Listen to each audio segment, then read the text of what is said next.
محترم ناظرین، عزت مآب ناظرات، السلام علیکم ورحمۃ اللہ وبرکاتہ۔ آج ہماری ملاقات عید کے غالباً چوتھے دن ہو رہی ہے۔ گو کہ عید گزر چکی، لیکن چونکہ ہمیں عید کی مبارکباد دینے کا کوئی موقع پہلے نہیں ملا تھا، لہٰذا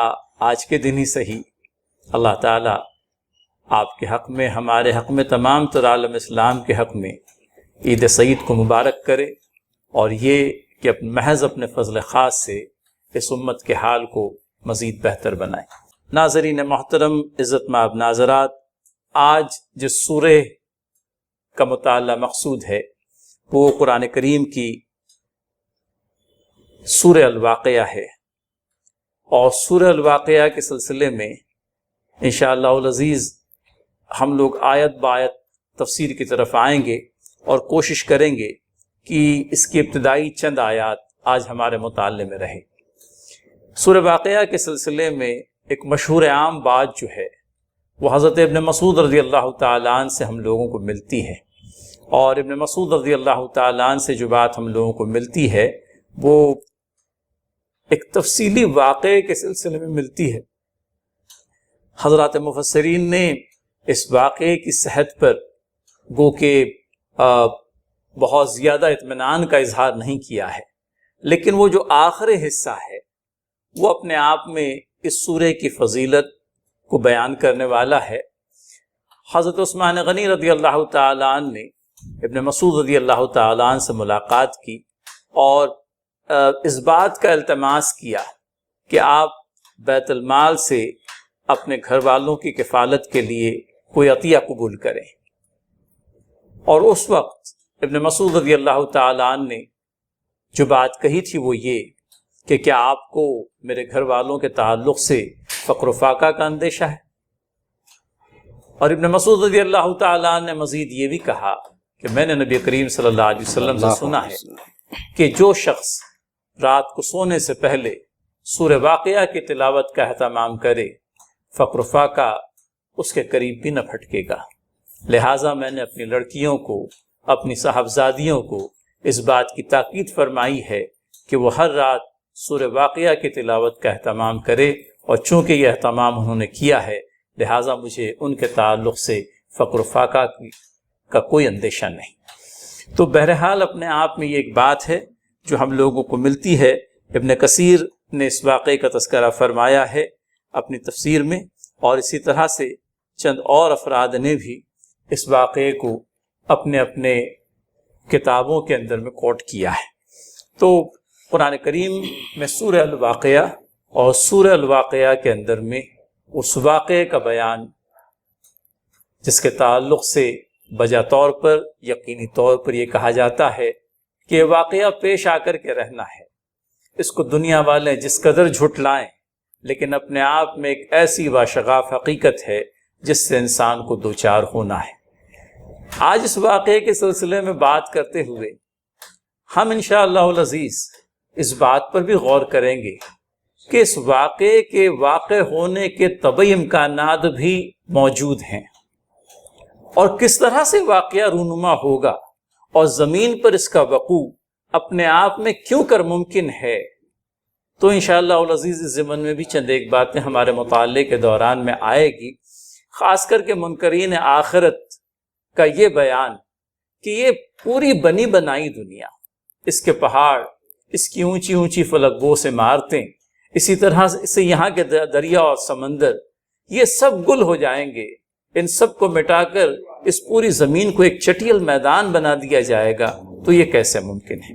تو اس امکان پر انشاءاللہ العزیز صحیح موقع پر ہم لوگ کچھ نہ کچھ بات آپ لوگوں کے سامنے رکھیں گے۔ آگے بڑھنے سے پہلے اس مطالعے کے اندر میں شامل ہمارے بزرگ محترم جناب عبدالستار ندوی صاحب جو انشاءاللہ العزیز ہماری رہنمائی فرمائیں گے، ان سے التماس کہ وہ سورہ واقعہ کی تلاوت فرمائیں، انشاءاللہ پھر ترجمہ اور اس کے بعد آیت بآیت تشریح۔ اعوذ باللہ من الشیطان الرجیم، بسم اللہ الرحمن الرحیم، إذا وقعت الواقعة ليس لوقعتها كاذبة خافضة رافعة إذا رجت الأرض رجا وبست الجبال بسا فكانت هباء منبثا وكنتم أزواجا ثلاثة فأصحاب الميمنة ما أصحاب الميمنة وأصحاب المشأمة ما أصحاب المشأمة والسابقون السابقون أولئك المقربون في جنات النعيم ثلة من الأولين وقليل من الآخرين صدق اللہ العظیم. محترم حاضرین، ترجمہ ملاحظہ فرمائیں. بسم اللہ الرحمن الرحیم. جب وہ ہونے والا واقعہ پیش آ جائے گا تو کوئی اس کے وقوع کو جھٹلانے والا نہ ہوگا. وہ تہوبالا کر دینے والی آفت ہوگی. زمین اس وقت یکبارگی ہلا ڈالی جائے گی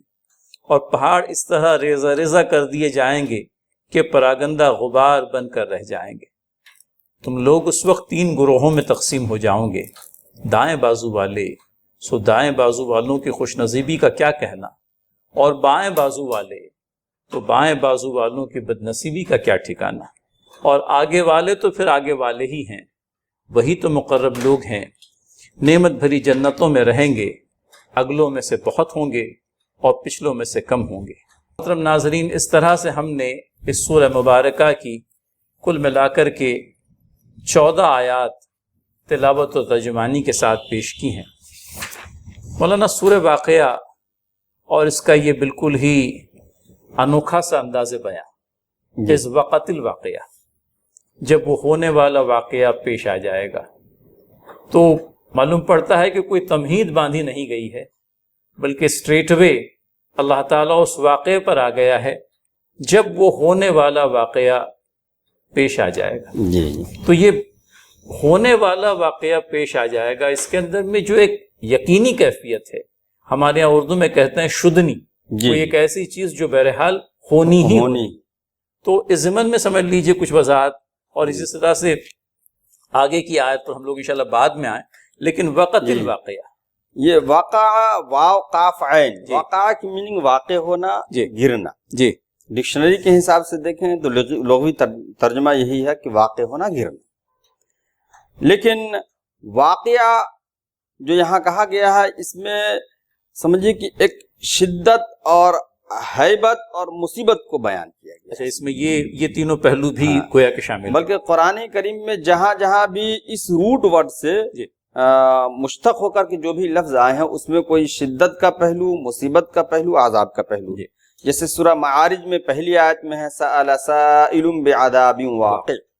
وہاں بھی اسی روٹ ورڈ سے واقعہ سے آیا ہے. اسی طریقے سے ہم دیکھتے ہیں سورہ الحاقہ میں فیومئذ وقعت الواقعہ،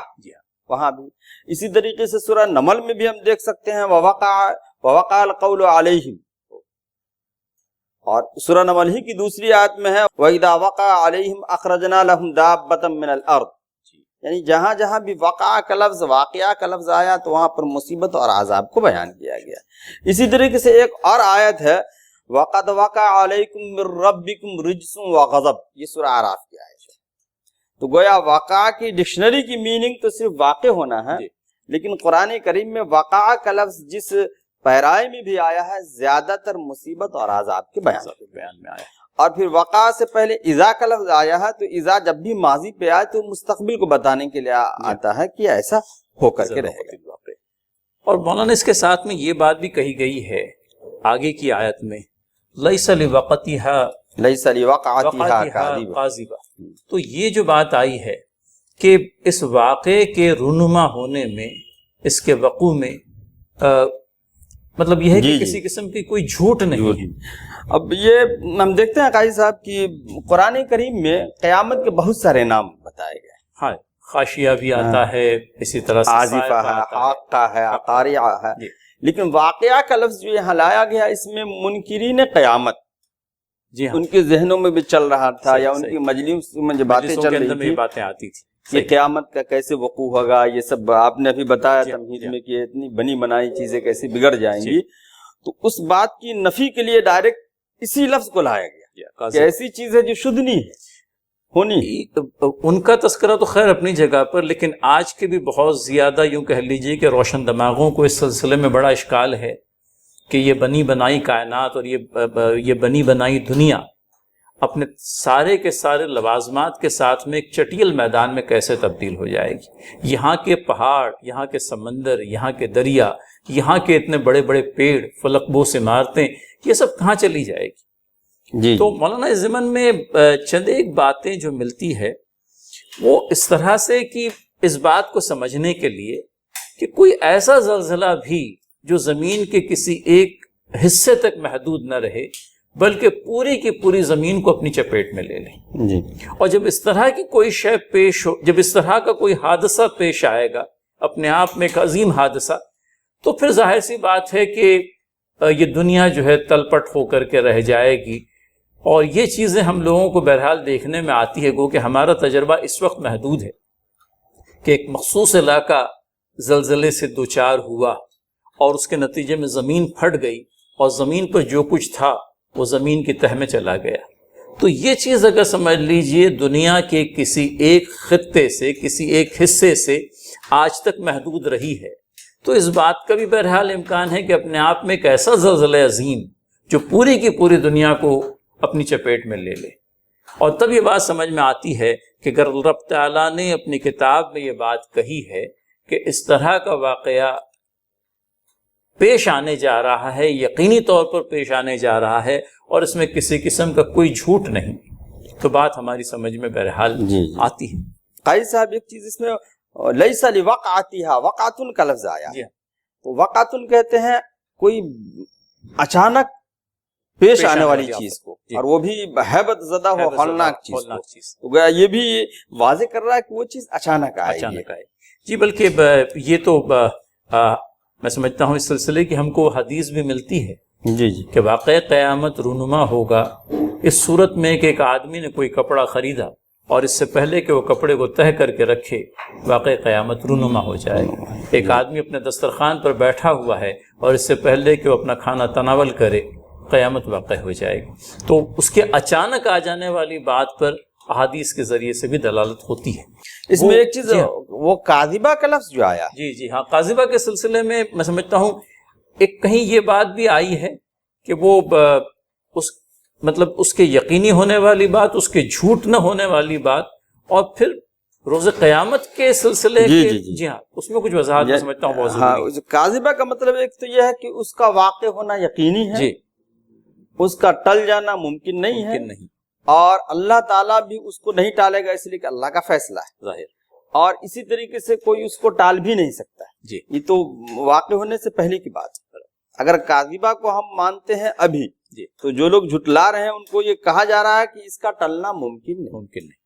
اور کاذبہ کو اگر ہم قیامت کے شدنی کے وقت یعنی قیامت کے وقوع کے وقت اگر ہم لیتے ہیں تو گویا جب قیامت واقع ہو جائے گی تو اس وقت کوئی ایسا متنفس نہیں ہوگا جو اس کا انکار کر سکے، وہ تو اس کی آنکھوں کے سامنے پیش آنے والی بات ہوگی۔ جی ہاں، میں سمجھتا ہوں یہ بات بھی تفسیری نقطے کے طور پر پیش ہوئی ہے کہ جس وقت یہ واقعہ پیش آئے گا اس واقعے کو جھٹلانے والا کوئی نہیں ہوگا، یعنی اتنا ہولناک ہوگا، اتنا ہولناک ہوگا کہ بس شنیدہ کہ دیدن کیا ہے، شنیدہ کہ بود مانند دیدہ، جی ہاں، یعنی ہر ایک کی آنکھوں کے سامنے وہ چیز ہوگی،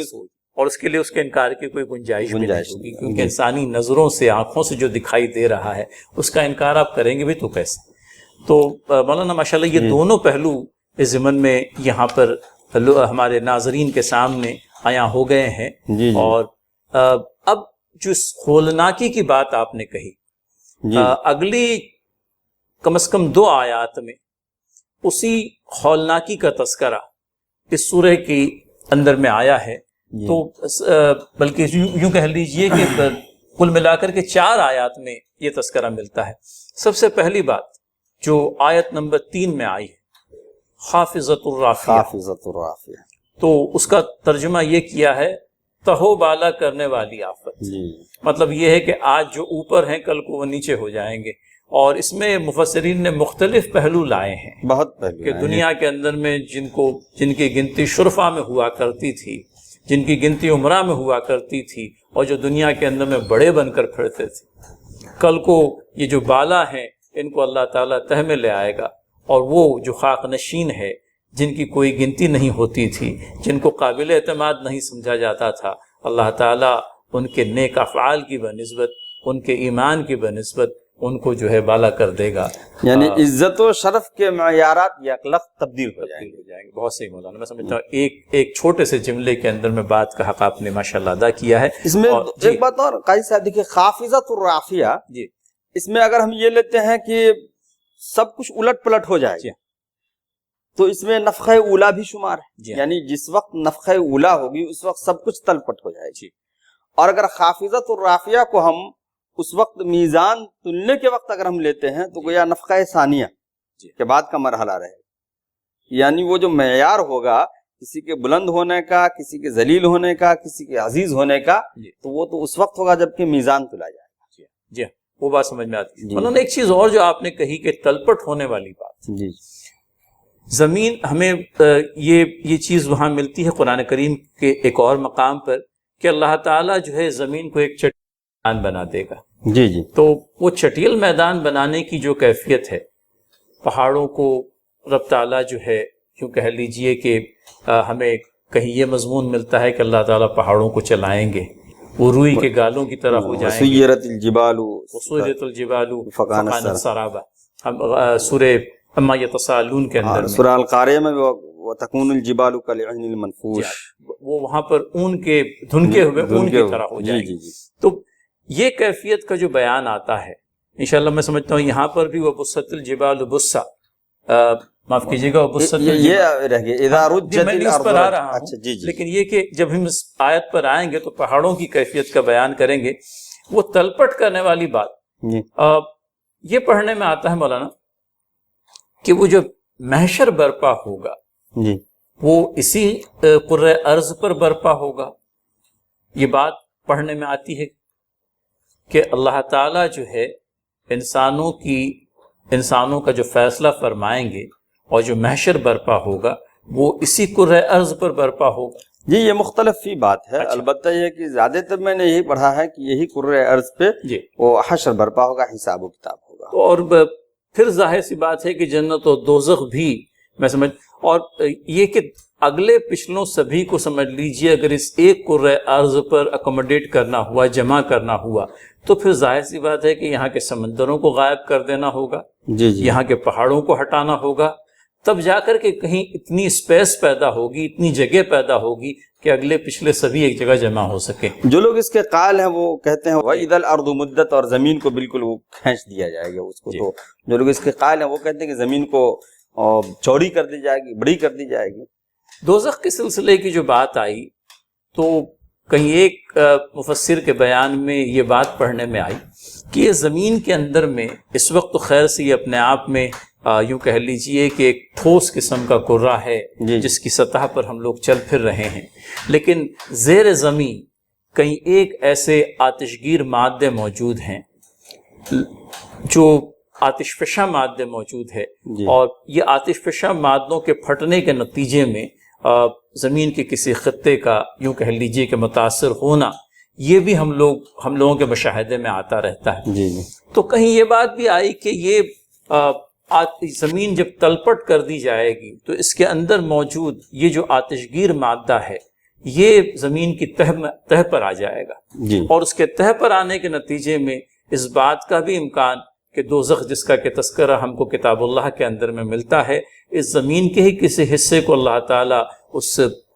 جہنم یا اس دوزخ والی بات جو آ رہی ہے وہ کہیں مشاہدے میں اس طرح سے بھی آ جائے کہ زمین جب تلپٹ ہو جائے گی اور زمین کے اندر جو آتش فشاں مادہ ہے وہ باہر کو آ جائے گا، این ممکن ہے کہ جہنم کا یوں کہہ لیجئے کہ جہنم کا رونما ہونا، جہنم کا سامنے آنا، یہ شے اس اعتبار سے بھی امکانات کے دائرے میں آ سکتی ہے، واللہ عالم بالصواب۔ اور یہ کہ پلسرات کا اس پر رکھا جانا، تمام تر انسانوں کا اس پر سے گزرنا، نیک بندوں کا بخیر و عافیت وہاں سے گزر جانا، اور جو اللہ تعالیٰ کے یوں کہہ لیجئے کہ عذاب سے دوچار کیے جانے والے بندے ہیں، ان کا وہاں پر ان کی آزمائش ہونا، تو یہ ساری چیزیں بھی خافضۃ الرافعہ کہ وہ تہو بالا کر دینے والی آفت۔ جی، اب یہ ہے کہ یہ قبضے وہ قدرت کے قبضے میں ہے، اور یہ ایسی چیز ہے جو اللہ اگر چاہے گا تو اسی زمین کو جنت دوزخ میں تبدیل کر دے، یہی محشر بن جائے، اور اللہ چاہے گا تو پھر دوسری جگہ ہی بنا دے۔ لیکن یہ ہے کہ آپ نے جس حساب سے بتایا کہ آتش گیر مادے ہیں، پھر زمین کو کھینچ دی جائے گی، تو ممکن ہے کہ اسی میں سے جو آتش گیر مادے، آتش فشاں پہاڑ وغیرہ، وہی سب باہر آئے، وہ جہنم کی شکل اختیار کر لے، وہ تو اللہ کے قبضے میں ہے، جو چاہے اللہ کرے۔ لیکن ایک بات اس میں سمجھ اصل بھائی یہ آتی ہے کہ جو لوگ منکرین قیامت ہیں وہ جگہ جگہ دنیا کے خطوں میں دیکھ رہے ہیں کہ وہاں زمین تلپٹ ہو گئی، وہاں زلزلہ آ گیا، اور خاص طور سے یہ آتش فشاں پہاڑ کو دیکھتے ہیں کہ اگر وہ پہاڑ اپنی شباب پہ ہو تو اس سے دور سے گزرنا بھی انسان ہوتا ہے، جی بلکہ وہاں سے دور سے گزرنے پر بھی یوں کہہ لیجئے کہ آدمی رک جاتا ہے گزرنے سے۔ تو گویا کہ اسے سوچنا چاہیے منکرین کو کہ جب یہ ادنا سی چیز کہیں کہیں واقع ہوتی ہے تب یہ صورتحال ہوتی ہے۔ ایک بات اور یہ ہے کہ بلکہ دنیا کئی سو سال، کئی ہزار سال پہلے کے بارے میں لوگ بتاتے ہیں کہ ایک بھونچال آیا، ایک زلزلہ آیا، اور اس کے زمین میں دنیا تہوبالا ہو گئی، پھر اس کے بعد پھر دنیا۔ اب اس بات پر یقین کرنے کے لیے وہ بالکل تیار ہیں، وہ ایک ایسی چیز جو ان کو قرین قیاس معلوم ہوتی ہے، وہ ایک ایسی بگ بینگ اسے کہتے ہیں، بگ بینگ، اور وہ بگ بینگ کو انہوں نے اپنی آنکھوں کے سامنے ہوتا ہوا نہیں دیکھا، لیکن اس بات پر ان کا اچھا سے یقین، چونکہ سائنس نے کہہ دیا ہے نا کہ یہ چیز ہو گئی تھی، اور چونکہ آج سائنس کا انسان بڑا قائل ہے، لہٰذا وہ اپنے آپ کو اس بات کا قائل کرتا ہے کہ جب سائنس والوں نے کہا کہ بگ بینگ کے نتیجے میں یہ دنیا وجود میں آ گئی، انہوں نے اس بات کو قبول کر لی، لیکن یہی بگ بینگ اس دنیا کے تلپٹ ہونے کا اور اس دنیا کے فنا ہونے کا سبب بنے گا، اس پر یقین نہیں آتا۔ یعنی آدمی کی اپنی سوچ کے اندر میں جو تضاد موجود ہے، اس کی طرف واقعتاً آپ نے نشاندہی فرمائی ہے۔ اگر بگ بینگ دنیا کے وجود میں آنے کا باعث ہو سکتا ہے تو اللہ تعالیٰ کا ایک اور بگ بینگ اس دنیا کے فنا ہونے کا باعث و ذریعہ بھی ہو سکتا ہے۔ تو اس پہلی بات پر تو یقین ہے، انسان کی پہلی پیدائش پر انسان کو بڑا یقین ہے، لیکن دوسری پیدائش پر اس کو یقین نہیں آتا۔ تو یہ انفیکٹ ہماری عقل کا فطور ہے، آپ دیکھیے یہ ہماری یوں کہہ لیجیے کہ ایک طرح کی خود فریبی ہے جس میں ہم نے آپ کو مبتلا کر لیا ہے، وگرنہ اگر سمجھ لیجیے غیر متعصبانہ انداز میں ان ساری باتوں کا جائزہ لیا جائے، انسان جیسی مخلوق مولانا اپنے آپ میں کیا مخلوق بنائی ہے اللہ تعالیٰ، اور یہ ساری کائنات کو آپ کی خدمت کے اوپر لگا دی۔ ارے بھائی میرے، آپ جب ایک نوکر کو کام پر رکھتے ہیں تب اس کا کیا محاسبہ کرتے ہیں، اور اللہ تعالیٰ نے جو آپ کو دنیا بھر کے تمام تر عقل سلیم کے ساتھ میں، علوم و فنون کے ساتھ میں، اور پتہ نہیں کتنی پیشس بیش نعمتوں کے ساتھ میں اس دنیا میں بھیجا ہے، وہ آپ کا کوئی محاسبہ نہیں کرے گا۔ تو میں سمجھتا ہوں کہ تعصب کے پردوں کو آنکھوں سے اٹھا کر غیر متعصب ہو کے باتوں کو اگر کوئی سمجھنے کی کوشش کرے تو بفضل تعالیٰ اس کی سمجھ میں آ سکتے ہیں۔ مولانا ہم اگلی آیت کی طرف چلیں، اور جس میں اللہ تعالیٰ نے اس زلزلے عظیم کا ایک مرتبہ پھر واقعہ کیا ہے، اذا رجت الارض رجا کلا اذا دکت الارض دکا، جو قرآن کریم کا ایک اور مقام بھی ہے، مطلب جا بجا اس زمین پر رونما ہونے والے اس زلزلے عظیم کا تذکرہ، اذا زلزلت الارض زلزالہ۔ تو قرآن کے ذریعے سے اگر ہم باور ہونا چاہیں تو بآسانی باور ہو سکتی ہے یہ بات ہم، کہ واقعتاً اپنے آپ میں ایک ایسا زلزلہ آنا ہے اور جس کا آنا طے شدہ ہے جو اس پورے کے پورے قرۂ ارض کو اپنی چپیٹ میں لے گا۔ تو اذا رجت الارض رجا، اس کے ضمن میں میں سمجھتا ہوں ایک تو اذا زلزلت الارض زلزالہ، کلا اذا دکت الارض دکا، جب زمین کوٹ کوٹ کر ریگزار بنا دی جائے گی۔ تو یوں کہہ لیجئے کہ اس زمین کو ایک چٹیل میدان بنانے کا رب تعالیٰ کا جو فیصلہ ہے، وہ فیصلہ اپنے آپ میں ایک ایسا فیصلہ ہے جو یقینی طور پر اس دنیا کے اندر میں پیش آنے والا ہے، اور اس کے پیش آنے کے امکانات ہماری آنکھوں کے سامنے موجود ہیں۔ جی جی جی، مثالیں موجود، مثالیں موجود ہیں، مثالیں بھی اگر موجود سمجھ لیجئے ان اکا دکا مثالوں کو اگر ہم جمع کر لیں تو اس واقعے کے رونما ہونے میں جو اشکال ہمیں از خود لاحق ہو جاتے ہیں وہ دور ہو جاتے ہیں۔ دور ہو جائیں گے۔ تو مولانا اس سلسلے میں جو بات آئی تھی کہ پہاڑ چلائے جائیں گے، تو یہاں قرآن کریم نے جو اسلوب اختیار کیا ہے وہ بست الجبال بسا، اور پھر اسی سے جڑی ہوئی آیت ہے فقانت حباء منبثا۔ تو یہ بات آتی ہے کہ اور پہاڑ اس طرح ریزہ ریزہ کر دیے جائیں گے کہ وہ پراگندہ غبار بن کر کے رہ جائیں گے۔ ہاں قاضی صاحب، یہ اس میں وبست الجبال بسا، جی، بسا وہ آٹے اور ستو وغیرہ کو گھولنے کو، گوندنے کو کہتے ہیں۔ بہرحال یہاں بالکل سمجھے کہ ریزہ ریزہ کر دینا مراد ہے۔ جی، ہمیں ایک بات سمجھنے کی یہاں یہ ہے کہ اکثر و بیشتر جب بھی قیامت کا ذکر ہوا ہے قرآن کی اکثر آیتوں میں دیکھیں کہ جہاں جہاں قیامت کا ذکر ہوا وہاں جبال کا لفظ ضرور ہے، جبال کا تذکرہ آیا ہے۔ جی، جبال کا تذکرہ آیا ہے۔ تو آخر جبال کا تذکرہ بار بار کیوں آتا ہے؟ مولانا ایک چیز یہ بھی سمجھ میں آتی ہے کہ پہاڑوں نے زمین کے بہت بڑے حصے کو گھیرے رکھا ہے۔ جی جی، اور جب یہ کہا جاتا ہے کہ زمین پر زلزلہ عظیم آئے گا تو ظاہر سی بات ہے پہاڑوں کا کیا بنے گا، یہ سوال بھی انسانوں کے ذہن میں بجا طور پر آ سکتا ہے۔ اور پہاڑوں کے ریزہ ریزہ کرنے کی بات، پہاڑوں کا دھنکے ہوئے اون میں تبدیل ہو جانے والی بات، یا پہاڑوں کے چلائے جانے والی بات، یہ کس طرح سے ہوگا؟ تو کلا اذا دکت الارض دکن دکا، جب زمین کوٹ کوٹ کر ریگزار بنا دی جائے گی تو کہیں ذہن میں یہ آتا ہے کہ کوئی کوٹنے والا ہے اسے، اور پھر اتنے بڑے پہاڑوں کو اور اتنے بڑے پورے ارض کو کوٹا کیسے جائے گا؟ دیکھیے الفاظ کو ان کے لفظی جامع سے جی جی، باہر نکال کر کے دیکھنے کی ضرورت ہے۔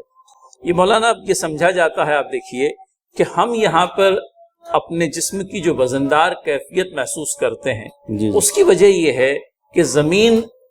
کے اندر میں کشش ثقل پائی جاتی ہے، جسے گریویٹیشنل فورس انگریزی میں کہتے ہیں، اور یہ گریویٹیشنل فورس ہمیں اپنی طرف کھینچتی ہے، لہٰذا ہم اپنے آپ کو وزندار محسوس کرتے ہیں۔ اگر آپ چاند پر چلے جائیں تو چاند کی جو گریویٹیشنل فورس ہے وہ زمین کی 1/6 گنا ہے، تو وہاں جو ہمارے ایسٹروناٹس جاتے ہیں وہ لوگ ویٹ لیسنس کی کیفیت کو محسوس کرتے ہیں، اچھا جی، ان کو وزن کی وہ کیفیت محسوس نہیں ہوتی جو زمین پر ہے۔ زمین پر وہ باقاعدہ چلتے ہیں، وہاں ان کو پیر جمانے میں دقت پیش آتی ہے، بلکہ وہ ایک طرح سے کہا جائے تو کھدکنے لگتے ہیں۔ تو پہاڑوں کو یا زمین کو کوٹ کوٹ کر ریگزار کر دیا جائے گا۔ اللہ تعالیٰ اگر سمجھ لیجئے زمین جو اس کے تابع ہے اس سے اگر گریویٹیشنل فورس کو نکال لے،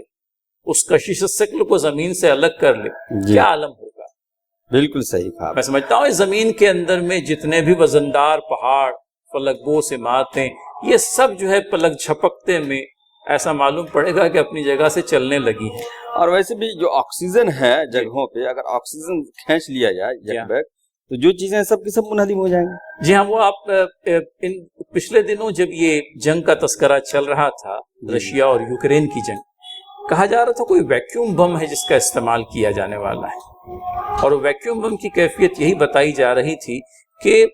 ایک مخصوص علاقے کے اندر میں وہ ایک ویکیوم کریٹ کرے گا، جیسے ہی وہ بم گرے گا ایک خلا کی کیفیت پیدا ہو جائے گی، اس میں سے ہوا وغیرہ سب ختم ہو جائے گی۔ اب ظاہر سی بات ہے کہ انسانی بقا کے لیے آکسیجن ضروری ہے، اگر ویکیوم کریٹ ہو گیا اور ہوا وہاں سے نکل گئی تو انسان کو کہ سانس رک جانے میں کتنی دیر لگی۔ تو یہ سارے امکانات جو طبعی طور پر یہاں موجود ہیں، جن کا مشاہدہ ہو رہا ہے،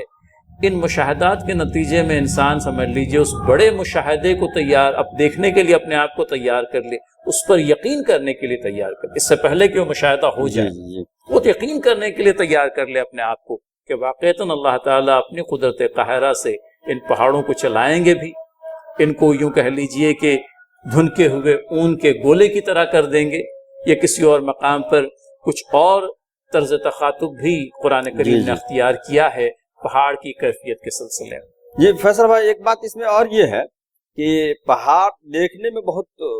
مطلب جسامت کے اعتبار سے بہت ہیبت ناک ہے جی. اور پہاڑ کا اگر کوئی چٹان کسی علاقے میں اگر وہ کھسکنے لگتا ہے جی تو کیسا ہولناک منظر بنتا ہے. جی ہاں. اور پورا پہاڑ جب کھسکنے لگے تب کیا ہولناک منظر ہاں، کیونکہ بارہا برسات کے موسم کے اندر میں لینڈ سلائیڈز کے واقعات آتے ہیں. جی پہاڑ کا کوئی حصہ گر جاتا ہے جس کے نتیجے میں سڑک ٹوٹ جاتی ہے، یا یوں کہہ لیجئے کہ سڑک جو ہے اپنی جگہ بلاک ہو جاتی ہے. تو یہ آپ نے بہت بجا طور پر فرمایا کہ اگر ایک حصہ گرتا ہے جی تو آپ کے متاثر ہونے کی کیفیت اس قدر ہے. اگر پورا کا پورا پہاڑ گر جائے تو پھر آپ کے متاثر ہونے کی کیا کیفیت ہوگی. تو دیکھیے، ہم نے جس بات کا اظہار کیا، دھنکائے ہوئے اون والی بات آئی کہ یوں کہہ لیجئے کہ پہاڑ اپنی جگہ چلائے جائیں گے، تو یہ تو بہرحال قرآن کریم نے کہا اور یہ کیفیت رونما ہوگی. جی لیکن اس کیفیت کے رونما ہونے کا کیا سبب ہوگا، کیا ذریعہ ہوگا، اس کے بارے میں تو بہرحال حتمی طور پر کوئی بات آج کی تاریخ میں کہنا ممکن ہے. رب تعالیٰ کے پاس میں پہلے تو ذرائع اور اسباب کو محتاج نہیں، جی اور اس کے پاس میں وافر ذرائع اور اسباب موجود بھی ہیں. بلکہ محتاج بھی نہیں ہے، اگر چاہیں تو اللہ تعالیٰ بغیر ذریعہ اور بغیر بلکہ یہ اسی طرح سے ہونا ہے. کن فیکون والے قوت والا، کن فیکون کی قوت رکھنے والا جو خدا ہے، اس کے لیے زمین کا وجود اور اسی طرح سے زمین کی فنا دونوں ایک برابر معلوم. ایک بات اور ہے اس میں فیصل بھائی کہ کفار قریش جبال کے تعلق سے کہا کرتے تھے جی یہ انمٹ، ہاں، یہ کیسے ختم ہو جائیں گے؟ تو اکثر و بیشتر جبال کی طرف اشارہ کر کے، پہاڑوں کی طرف اشارہ کر کے کہا کرتے تھے رسول اکرم صلی اللہ علیہ وسلم سے کہ کیا یہ بھی ختم ہو جائیں گے؟ یہ اتنے بڑے بڑے ہیں، اتنے چوڑے ہیں، جو زمین میں گڑے ہوئے ہیں. تو اللہ تعالیٰ ہر جگہ جہاں قیامت کا ذکر ہے، زیادہ جگہوں پہ جبال کا ذکر کر کے یہ کہتے ہیں کہ تم اس کی بات کرتے ہو، اس کی تو صورتحال ایسی ہو جائے گا جیسے گرد و غبار. تو ان کے جو وہ ذہن میں جو چیز بیٹھی ہوئی تھی اس کی بالکل کسی چیز کو اگر سمجھ لیجئے جڑ سے کاٹ کر کے رکھ دینا ہے، تو تم یہ گمان کیا کرتے ہو کہ یہ باقی رہیں گے؟ ہم ان کو اس طرح سے کر دیں گے کہ اپنی جگہ سے ٹلتے ہوئے اور ہٹتے ہوئے نظر آئیں گے. تو یہ ایک بہت ہی عمدہ طریقہ ہوتا ہے. آپ دیکھیے کہ کسی کی بات کو بالکل ہی نفی کر دینا، کسی کی بات جڑ بنیاد سے جس کو ختم کر دینا ہے، مسکت جواب دے دینا. جی ہاں، میں مناسب سمجھتا ہوں فکانت حباء منبثا. اس کے سلسلے میں کوئی اور وضاحت ضروری معلوم؟ جی حبا کسے کہتے ہیں؟ جی ہاں بتائیے ضرور. تو حبا کے تعلق سے مفسرین نے لکھا ہے کہ روشن دان سے، تیز دھوپ ہو اور روشن دان سے جو ذرات نظر آتے ہیں اڑتے ہوئے، اس کو حبا کہتے ہیں. اور انبثق میننگ بکھر جانا. تو پہاڑوں کی یہ کیفیت ہو جائے گی جیسے کہ وہ ذرات جو ہم کو روشن دان سے نظر آتے ہیں اس طریقے سے بکھرے ہوئے نظر آئیں. معلوم ہوتا ہے کہ اتنے چھوٹے چھوٹے وہ مطلب ذرات ہوں گے، ایسے بھی نہیں کہ ٹکڑے ہیں، جی بلکہ ذرات ہوں گے وہ. اور وہ آپ نے بہت مطلب وہ مناسب مثال آئی. یہ مشاہدہ ہے کہ روشن دان میں سے کبھی سورج کی کوئی کرن آ جاتی ہے اور اس کے اندر میں وہ ذرات ہم کو حرکت کرتے ہوئے نظر آتے ہیں. تو گویا پہاڑوں کی کیفیت اس طرح کی ہوگی. ماشاءاللہ بہت مناسب مثال ناظرین ہم لوگوں کے سامنے آئی ہے. اور اس کے ساتھ میں مولانا اس سورہ کے اندر میں زمین اور اسی طرح سے پہاڑوں کا بیان اپنی جگہ مکمل ہوتا ہے. اور اگلی آیت وَكُنْتُمْ أَزْوَاجًا ثَلَاثًا، اور تم لوگ اس وقت 3 گروہوں میں تقسیم ہو جاؤ گے. مولانا قابل غور ہے کہ یہاں لفظ ازواج آیا ہے جس کے تعلق سے عام طور پر یہ سمجھا جاتا ہے کہ یہ جوڑوں کے لیے استعمال ہوتا ہے، لیکن یہاں پر گروہوں کے لیے استعمال ہوا ہے. تو لفظ ازواج کے ایک سے زیادہ معنی بھی ہوتے ہیں؟ نہیں، ایک تو زوج شوہر کو کہتے ہیں اور زوج بیوی کو بھی کہتے ہیں. یعنی زوجہ کوئی ضروری نہیں کہنا، یعنی گویا کہ ایک دوسرے کی مطلب کہ اپوزٹ ہو اس کو زوج کہیں گے. اور ایک دوسرے سے ملتے جلتی چیز کو بھی زوج کہتے ہیں. اچھا، تو مطلب گروہوں کے لیے بھی ازواج کا لفظ گروہ مراد تو ہے یہاں، یعنی ایک ہی قسم کے کئی لوگ اگر ہو تو. جیسے کہ اس میں پہلے پارے میں ہے کہ ہم نے پھل کھانے کے بارے میں ہے نا کہ دنیا میں بھی اس طریقے سے پھل کھاتے ہیں. اور ویسے بھی احشروا الذین ظلموا وازواجہم، جن لوگوں نے ظلم کیا ان کو جمع کرو، وازواجہم، ان کے گروپ کے لوگ، یعنی ازواج ان کے مثل. سمجھ میں آیا. مطلب ایک ہی طرح کی خصلتیں رکھنے والے لوگ ہیں، ان کا جب گروہ ہو جائے گا تو وہ اپنے آپ میں ازواج کہلائے. جی بالکل صحیح. تو مولانا یہ 3 گروہوں جن کا کہ تذکرہ یہاں پر آ رہا ہے، ان میں ایک تو اصحاب المیمنہ ہے، دوسرے اصحاب المشأمہ ہیں، اور پھر سابقون کا تذکرہ آتا ہے۔ قرآن کریم کی آیت مبارکہ فَأَصْحَابُ الْمَيْمَنَةِ مَا أَصْحَابُ الْمَيْمَنَةِ، اور ترجمہ اس طرح سے آتا ہے کہ دائیں بازو والے سو دائیں بازو والوں کی خوش نصیبی کا کیا کہنا، اصحاب المیمنہ۔ تو ظاہر سی بات ہے کہ ایک چھوٹے سے ٹکڑے کے اندر میں اہل جنت کی، یا یوں کہہ لیجئے کہ روز قیامت جن لوگوں کو اللہ تعالیٰ اصحاب المیمنہ میں شمار کرے گا، ان لوگوں کی خوش نصیبی کا تذکرہ، اور یہ قرآن کریم کا ایک بہت ہی منفرد قسم کا انداز، فاصحاب المیمنہ ما اصحاب المیمنہ۔ اب یہ صاحب کی جمع اصحاب، جس کی میننگ صاحب ساتھی کو بھی کہتے ہیں، اور والا کی میننگ میں بھی ہے، اصحاب المیمنہ تو داہنے ہاتھ والے۔ اب یہ ہے کہ میمنہ یہ ہم یمین سے بھی لے سکتے ہیں، یمین سے بھی لیا گیا، سیدھے ہاتھ والے، سیدھے ہاتھ والے، اور ویسے بھی سیدھے ہاتھ کو زیادہ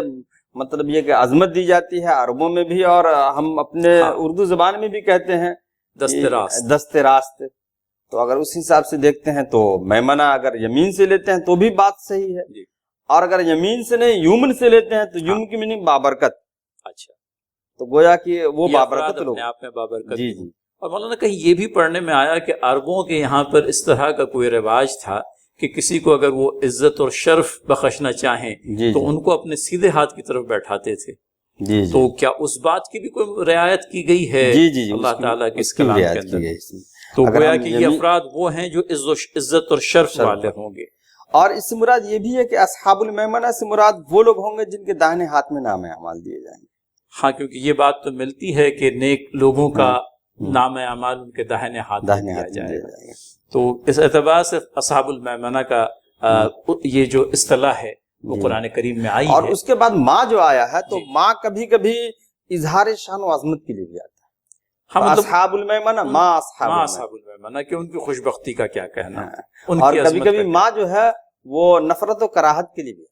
اچھا، مطلب ایک ہی لفظ ہے، جی، لیکن کبھی اس معنی میں آئے گا اور کبھی اس معنی میں، وہ سیاق میں کانٹیکسٹ کے حساب سے بات سمجھ میں آتی ہے۔ تو یہاں پر تو بہرحال وہ اس معنی میں آیا ہے، اور اس کے بعد والے جملے میں جو ہے آیت میں اس معنی میں بہت اچھا بولا۔ تو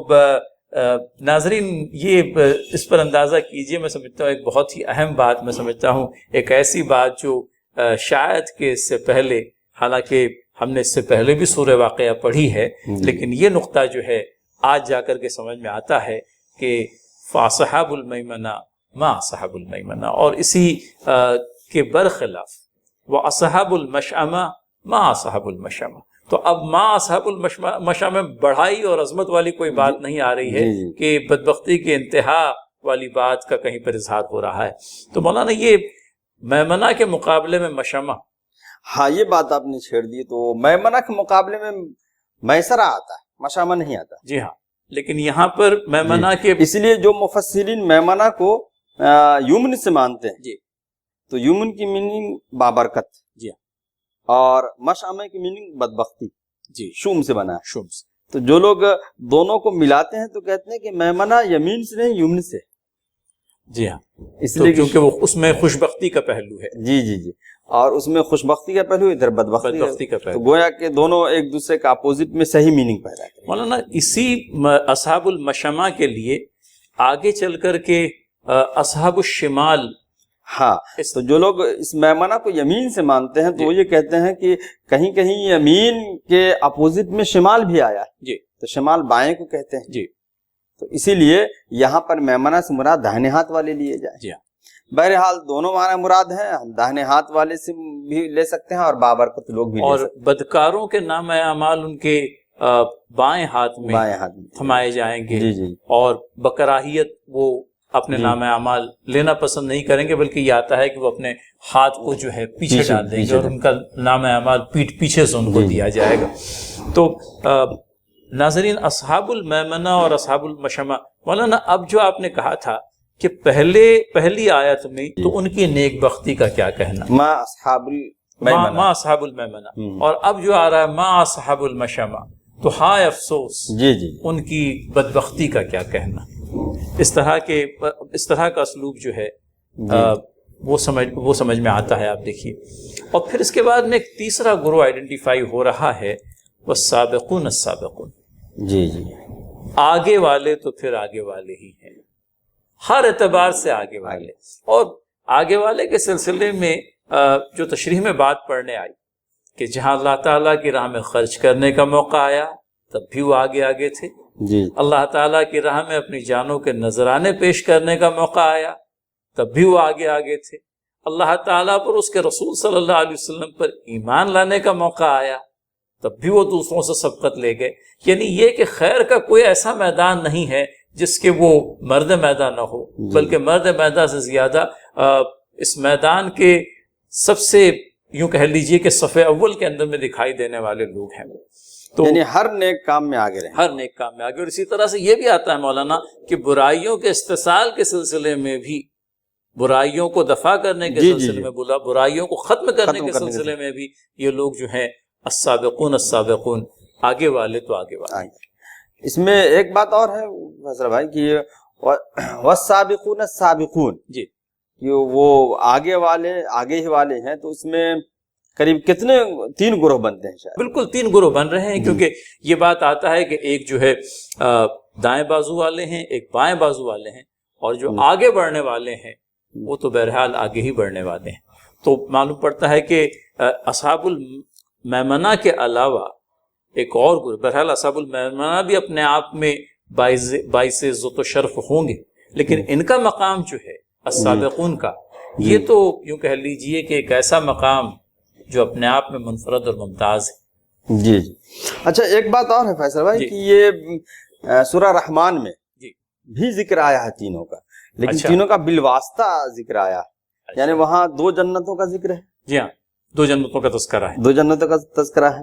اور جنتان، ہاں تو 2 جنتوں اور 2 جنتیوں کا تذکرہ ہے، تو گویا کہ سابقون بھی ہو جائیں گے وہاں، اور اصحاب المیمنہ بھی ہو جائیں گے، اور جہنمیوں کا ذکر تو سمجھیے درجے کے اعتبار سے یہ 2 جنتیں ایک دوسرے سے مختلف ہوں گی. جی جی. ایک معلوم پڑتا ہے کہ السابقون کے حصے میں جنت کے جو بالا خانے آئیں گے وہ اصحاب المیمنہ کے حصے میں آنے والی جنت سے مختلف ہوں گے، کیونکہ درجات کا تذکرہ بہرحال ہم لوگوں کو ملتا ہے جنتوں کے تذکرے کے ساتھ ہی. مولانا میں سمجھتا ہوں کہ السابقون والسابقون السابقون والسابقون السابقون، تو اس ضمن میں اور کوئی بات کہیں پر ایک حدیث پڑھنے میں آئی تھی مولانا اس سلسلے میں، اور وہ نبی کریم صلی اللہ علیہ وسلم سے مروی اس حدیث کے اندر میں حضرت عائشہ رضی اللہ تعالی عنہا سے روایت ملتی ہے. نبی کریم صلی اللہ علیہ وسلم نے پوچھا، جانتے ہو قیامت کے روز کون لوگ سب سے پہلے پہنچ کر اللہ تعالیٰ کے عرش کے سائے میں جگہ پائیں گے؟ تو اس وقت اصحاب رسول اللہ صلی اللہ علیہ وسلم اور صحابیات رضی اللہ تعالیٰ عنہ، ان کا تو طریقہ طرز ہی یہ تھا کہ اللہ کے نبی کے سوال کے جواب میں جواب نہیں دیا کرتے تھے، بلکہ یہ کہتے تھے کہ اللہ اور اس کا رسول بہتر جانتا ہے. اور نبی کریم صلی اللہ علیہ وسلم کو کوئی تعجب نہیں کہ حضرت عائشہ رضی اللہ تعالی عنہا نے یہی جواب دیا کہ اللہ اور اس کا رسول زیادہ جانتا ہے. اور اس کے بعد میں اللہ کے نبی صلی اللہ علیہ وسلم نے کہا کہ یہ وہ لوگ ہیں جن کا حال یہ تھا کہ جب ان کے سامنے حق کو پیش کیا گیا تو انہوں نے حق کو قبول کر لیا، اور یہ کہ جب ان سے حق مانگا گیا تو انہوں نے حق دیا، اور یہ کہ انہوں نے اپنے لیے وہی کچھ پسند کیا جو وہ اپنے بھائی کو پسند کرتے تھے. فیصلہ کرنے کا اختیار دیا جائے معاملہ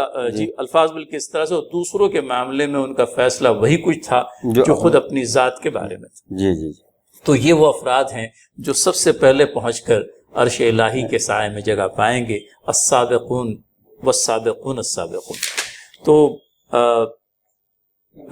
تذکرہ جب آتا ہے تو یوں کہہ لیجئے کہ کبھی دل اس جانب بھی مائل ہوتا ہے کہ یہ 3 گروہ جب بنیں گے جی جی تو اللہ تعالیٰ محض اپنے فضل خاص سے، حالانکہ اب اس سابقون کا جو تذکرہ ہے مولانا وہ تو اپنے آپ میں ایک عجیب سی، مطلب یوں کہہ لیجئے کہ ان کی عظمت کا، ان کی بزرگی کا، ان کی قربانیوں کا کیا کہنا، اور کیا یہ بلا حساب و کتاب جنت میں جانے والے افراد. اور پھر اس کے بعد میں آخر میں جو بات بیان ہوتی ہے بلکہ 2 آیات والسابقون کے سلسلے میں، اولئک المقربون، کہ یہ وہ لوگ ہیں جن کو اللہ تعالیٰ اپنے سے قریب کر لے گا. آگے والے تو پھر آگے والے ہیں، وہی تو مقرب لوگ ہیں جی اور ساتھ میں یہ کہ نعمت بھری جنتوں میں رہیں گے۔ تو تقرب کے سلسلے کی بات بھی مولانا آئی ہے پڑھنے میں، ایک تو وہ جو قریب کیے جائیں گے اور ایک وہ جو انہیں اپنے سے قریب کرے گا، مقرب اور مقربین، جی وہ جو قریب کیے جائیں گے۔ تو اللہ تعالیٰ ان لوگوں کو اللہ تعالیٰ کی قربت حاصل ہوگی، اولئک المقربون، اور پھر جنات نعیم کے اندر میں، جنت نعیم کے اندر میں اللہ تعالیٰ نعمتوں بھری جنتوں میں ان کو مقام نیک بلند عنایت کریں گے۔ اب یہ اللہ سے قریب جو ہوں گے، اللہ ان سے قریب، ان کو قریب بھی کرے گا، اور اللہ سے قریب ہونے کے لیے جی جو افعال اور اعمال بتائے گئے ہیں، وہ ایک حدیث، مشہور حدیث ہے کہ جی میں اپنے بندے کا ہاتھ ہو جاتا ہوں، پاؤں ہو جاتا ہوں، فرائض کے بعد جب وہ نوافل کی پابندی کرتا ہے، ما تقرب الی عبد کا لفظ آیا، جو بھی بندہ مجھ سے قریب ہونا چاہتا ہے ان کو یہ کرنا چاہیے۔ اور سورہ علق کی جو آخری آیت ہے خدا سے قریب ہونے کے لیے، واسجد واقترب، جی یہ سجدہ کرتے رہو اور قریب ہوتے رہو۔ تو وہ اللہ کی قربت حاصل کرنے کے لیے سجدوں کا اہتمام اور نوافل کا اہتمام، چاہے وہ صدقات میں سے ہو جی یا وہ نماز کے ذریعے ہو، جو بھی ہو، نیک اعمال میں نوافل جی کا اہتمام، یہ اللہ سے مطلب یہ ہے کہ فرائض کے علاوہ آپ کو نوافل کا اہتمام کرنا ہے، صدقات کرنے ہیں، اور یہ کہ اللہ سے قریب ہونے کے لیے سجدوں کی کثرت آپ کے اعمال کا گویا کہ ایک حصہ ہو۔ محترم ناظرین، جتنی آیات آج کے اس ایپیسوڈ میں ہم لوگ کور کر پائے وہ آیات نمبر 1 سے لے کر کے 12 ہیں۔ اب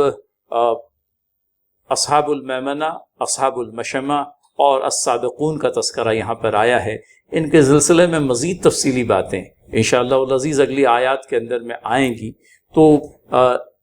اگلی آیات سے فیضیاب ہونے کے لیے اور ان میں جو ان 3 گروہوں کے لوگوں کی جو صفات کا تذکرہ ملتا ہے، خصلتوں کا تذکرہ ملتا ہے، ان سے فیضیاب ہونے کے لیے آئندہ جمعرات کو انشاءاللہ العزیز ایک مرتبہ پھر آپ ہم سے جڑنے کی کوشش کریں۔ آج کے ایپیسوڈ کو بہت سے لوگوں تک پہنچانے کے لیے آپ ہماری مدد کریں، اپنے دوست و احباب تک، رشتہ داروں تک اس ایپیسوڈ کو پہنچائیں، اور کمنٹس باکس میں اپنے کمنٹ ضرور لکھیں، کیا تصحیح ہم سے آپ کو ایکسپیکٹڈ ہے، اور آپ اس پروگرام کے اندر میں اور کون کون سی باتیں چاہتے ہیں، اس بات کا تذکرہ فرمائیں، تو انشاءاللہ العزیز اس پروگرام کو اور بھی زیادہ امپرووائز کرنے کی کوشش ہماری طرف سے رہے گی۔ اللہ ہمارا حامی و ناصر ہو۔ جزاکم اللہ فی خیر جزا، والسلام علیکم ورحمۃ اللہ وبرکاتہ۔